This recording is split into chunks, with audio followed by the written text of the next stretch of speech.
je le disais, un moment historique, un score de l'extrême droite, Erwan Lecoeur, qui était surprenant ou très attendu? Très attendu. Les sondages avaient, depuis quelque temps, annoncé ce type de score. Donc on n'a pas été très surpris.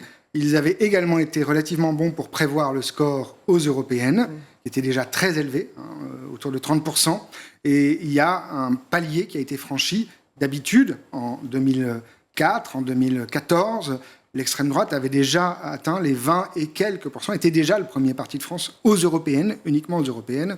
Là, cette fois, c'est aux européennes avec 10 points d'avance largement sur les suivants, mais surtout, c'est après la dissolution par Emmanuel Macron, le président de la République, le 9 juin, pour une raison que personne, objectivement personne, ni en France ni ailleurs, n'arrive à expliquer, eh bien, on se retrouve dans une situation où l'extrême droite a le vent en poupe et il y a une surmobilisation qui est tout à fait nouvelle dans un électorat qu'on ne connaissait pas aussi massif et aussi structuré qu'aujourd'hui.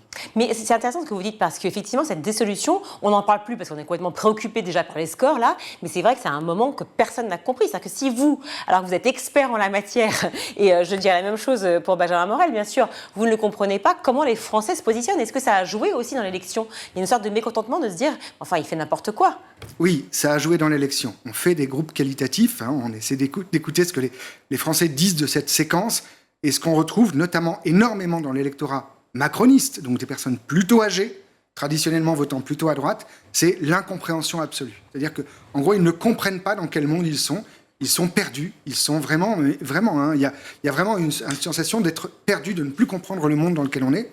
Donc moi, je n'ai pas d'explication, bien entendu, peut-être que Benjamin Morel en aura une, mais en tout cas, on n'en trouve pas une seule qui soit valable, sinon le fait d'une forme de vouloir créer un effet de surprise, mais c'est entièrement raté. D'abord, il n'y a pas de surprise, les scores sont évidemment ceux qui étaient prévus, encore plus forts que ce qui était prévu. Le camp présidentiel s'est effondré, il est à 20%, c'est un effondrement absolu, et donc la gauche s'est rassemblée, contrairement à ce que certains pensaient, s'est rassemblée, et donc elle est en deuxième position.